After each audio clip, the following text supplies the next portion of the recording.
Como o senhor vê hoje o Brasil, o nosso país? Dentro da diretriz ali, o senhor como juiz, atendendo uma comunidade.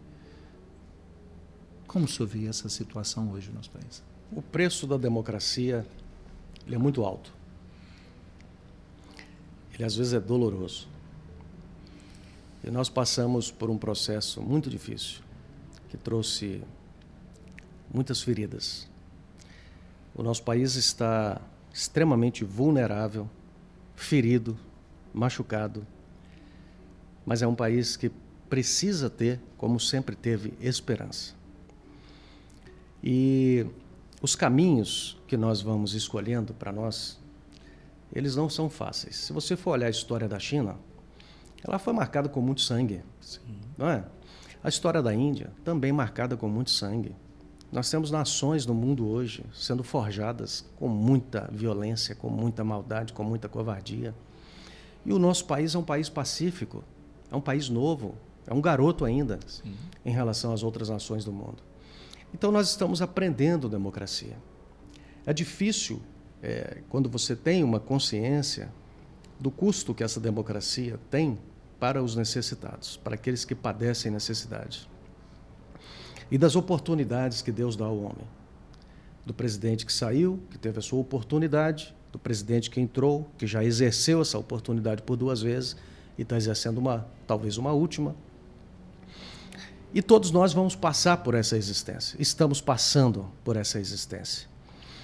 E no passar por essa existência, eu posso escolher plantar boas sementes e acreditar que elas darão bons frutos, não fazer nada, cruzar os braços e deixar acontecer, ou plantar más sementes e, ainda que eu não queira, elas produzirão também os maus frutos.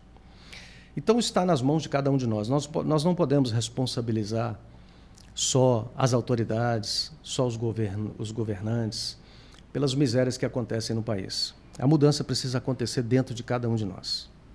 Quando você fura fila, quando você ultrapassa onde não pode, quando você não socorre o necessitado, quando você quer levar vantagem indevida de alguma maneira, e às vezes até ostentando o nome de cristão, mas procurando sempre o caminho mais fácil, que é o caminho que não vai dar crescimento. Deus sempre escolheu os caminhos mais difíceis para os homens que eles amaram, que Ele amou. Meus filhos não gostam que eu digo isso, porque é lógico que tiveram alguns homens que Deus amou e que não passaram tantas adversidades. Mas a maioria deles, José, por exemplo, que eu gosto de citar como exemplo, e Jó. José, ele passou a melhor e mais linda fase da sua vida, dos 17 aos 30 anos, em decadência profunda. Traído pelos irmãos, caiu um degrau. Vendido no mercado dos ismaelitas, caiu outro degrau. Levado como escravo para o Egito, outro degrau. Levado para a prisão, outro degrau. E ali ele ficou esse tempo todo. E o interessante é que ele não ouviu a voz de Deus nesse período. A Bíblia não relata isso. Mas a palavra fala, mas o Senhor era com ele. Então o Senhor nunca abandonou. Por quê? Porque ele estava sendo forjado. É a batida do martelo e da bigorna. 2 forças contrárias para forjar o homem que ele precisava ser. O governador do Egito queria enfrentar 7 anos de fome terríveis. E para administrar o mundo naquela época, ele administrou o mundo naquela época, ele teve que ser forjado, formado naquela faculdade com pós-graduação, mestrado e doutorado. E o interessante é que, no momento certo e oportuno, Deus o levantou, o capacitou e as portas foram se abrindo.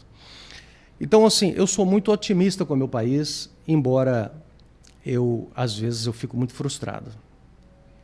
Me entristeço de ver certas coisas. Críticas precisam ser feitas às instituições, ao Poder Judiciário, que eu pertenço.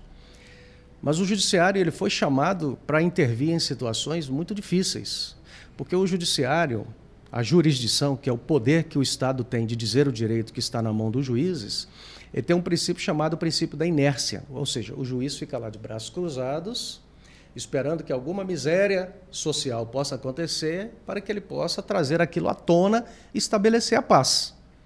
Bateu no meu carro, eu quero ser indenizado. O juiz descruza o braço e vai julgar aquele processo. Ah, meu vizinho invadiu o meu lote, ocupou 1 metro aqui do meu lote. É um conflito social que vai ser levado para o judiciário vai descruzar os seus braços, vai resolver aquele conflito. Então, o judiciário não estava assim preparado para esse momento de polarização, de pulverização de ideias, e ele fez o que ele pôde. Você já imaginou o que é um rompimento democrático? O que isso pode significar? Quem no mundo hoje rompeu democraticamente? O que aconteceu com essas nações?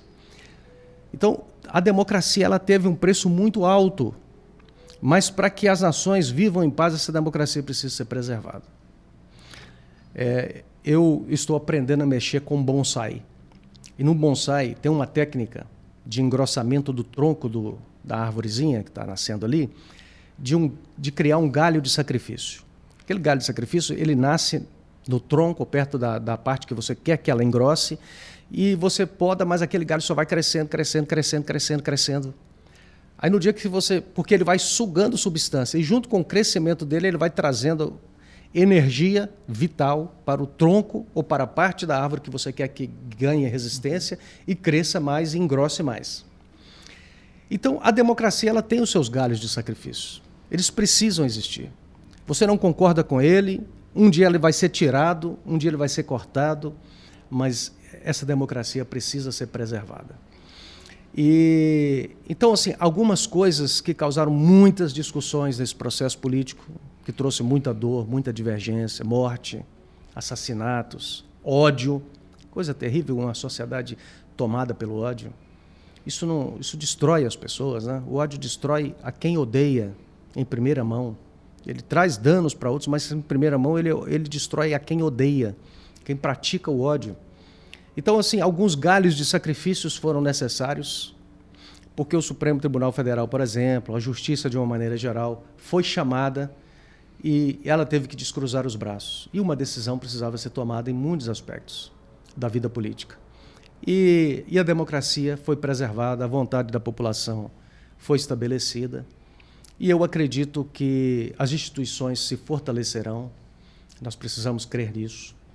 E precisamos convocar o povo a participar mais da vida política do país, a conhecer os seus candidatos, a conhecer os seus projetos, para não votar com fome, para não votar com influência, para não votar por persuasão qualquer, para não votar por causa da fama, mas votar com consciência de saber, esse aqui eu vou fazer um teste com ele. Se ele me representar, eu voto de novo. Então, se nós tivermos essa consciência, a sociedade começar a ter essa consciência. Porque a consciência ela é cósmica, né? Ela é eterna e ela está dentro de nós. Mas muitas vezes nós agimos mecanicamente. E a primeira coisa que o homem precisa fazer é ter consciência de si mesmo, para a partir daí ter consciência das outras coisas.